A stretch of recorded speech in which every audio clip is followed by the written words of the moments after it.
દેશમાં ટેકનોલોજી હવે ખૂબ વધી રહી છે, પરંતુ ટેકનોલોજીનો ઉપયોગ કરતા વધુ દુરુપયોગ થઈ રહ્યો છે। કચ્છમાં ખનીજ અને ભૂમાફિયાઓએ તંત્ર કરતા વધુ શક્તિશાળી નેટવર્ક ઊભું કર્યું છે। એ પણ એવું કે સરકારી ખાતાઓના વાહનો ટ્રેક કરીને દરોડા પડે એ પહેલા જ માફિયા ચેતાઈ જાય છે। માફિયાઓ ટેકનોલોજીનો દુરુપયોગ કરીને એલસીબી, ખનીજ વિભાગ અને અન્ય તપાસ દળોના વાહનોને રડારમાં રાખે છે।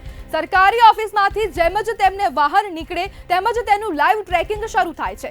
સાથે સાથે ખનીજ માફિયાના વોટ્સએપ ગ્રુપમાં 467 જેટલા એક્ટિવ સભ્યો છે, જ્યાં દરેક વાહન કયા રસ્તે છે, ક્યાં ઊભું રહ્યું, અધિકારીઓએ ક્યાં ચા પીધી એ સુધીની વિગતો શેર થાય છે। આ નેટવર્ક એટલું શક્તિશાળી છે કે કોઈ પણ દરોડા થાય એ પહેલા આખું ઢાંચું ખુલી જાય છે।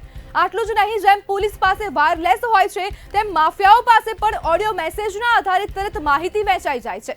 ત્યારે સવાલ એ થાય કે આટલું નેટવર્ક જ્યારે ખુલ્લેઆમ કાર્યરત છે તો તંત્ર કેમ નબળું પડતું જાય છે? શું તંત્રમાં બેઠેલા કર્મચારીઓની આ નેટવર્કમાં ભૂમિકા છે? જો તટસ્થ તપાસ થાય તો કેટલાય મોટા અધિકારીઓના નામ ખુલી શકે છે। જ્યારે કયા અધિકારીઓ કઈ ગાડી અને ક્યાં જાય છે તે તમામ માહિતી હવે ભૂમાફિયાઓ પાસે જઈ રહી છે અને સતત જે અધિકારીઓની ગાડીઓ છે તેમાં તેમને ટ્રેકિંગ, લાઈવ ટ્રેકિંગ પણ મળતું રહેશે। જ્યારે પણ રેડ કરવા માટે જાય ત્યારે ભૂમાફિયાઓ પહેલેથી જ ચેતી જાય છે। ત્યારે આપણી સાથે આસિસ્ટન્ટ ડાયરેક્ટર ફ્લાઇંગ સ્ક્વોડના જોડાઈ ગયા છે મેહુલ શાહ। જી મેહુલભાઈ, ભૂમાફિયા અને ખનીજ માફિયાનું નેટવર્ક આટલું જબરજસ્ત કેમ?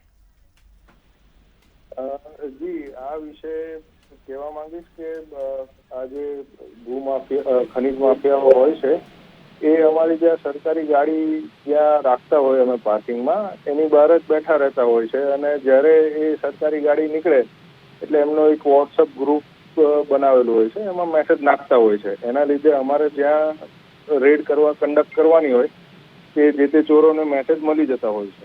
એવી રીતનું આ લોકો ઓપરેન્ડી ચલાવે છે। જી મેહુલભાઈ, ભૂમાફિયા પર કાર્યવાહી શું કરી છે? કાર્યવાહીમાં તો અમે એના માટે સરકારી ગાડીના મેસેજ પડતા હોય છે એટલે અમે પ્રાઇવેટ વાહનોનો ઉપયોગ કરવો પડે છે કે જે એ લોકોને ખબર નથી હોતી, પ્રાઇવેટ વાહનો, એ વાહનો લઈને અમે ચેકિંગ કરતા હોય છે ત્યારે અમારી રેડ સક્સેસ જતી હોય છે।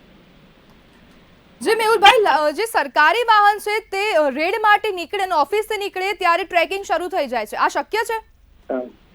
હા, એ લોકો બે સરકારી ગાડીના નંબર એ લોકો પાસે હોય છે, સરકારી ગાડી ઓળખી જાય અને જ્યાં અમારું પાર્કિંગ હોય ત્યાં જ બેઠા હોય છે એટલે એનું એ લોકો જેવી નીકળે કે ભાઈ આ બાજુ ગઈ છે તો એના મેસેજ નાખી દેતા હોય છે એટલે અમારી રેડ સક્સેસ નથી જતી હોતી આમાં।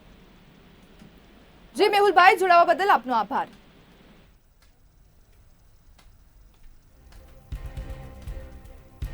ટેકનોલોજીનો ઉપયોગ કરીને સરકારી વાહનો પર વોચ રાખવામાં આવી રહી છે અને ખનીજ માફિયાઓ હવે ટેકનિકલ મદદ લઈ રહ્યા છે અને જ્યારે પણ જે સરકારી ગાડીઓ છે તે ઓફિસથી નીકળે રેડ કરવા માટે, પરંતુ પહેલેથી જ જે ખનીજ માફિયાઓ છે તેમને જાણ થઈ જાય છે અને આ જે રેડ છે તે સફળ રહેતી નથી।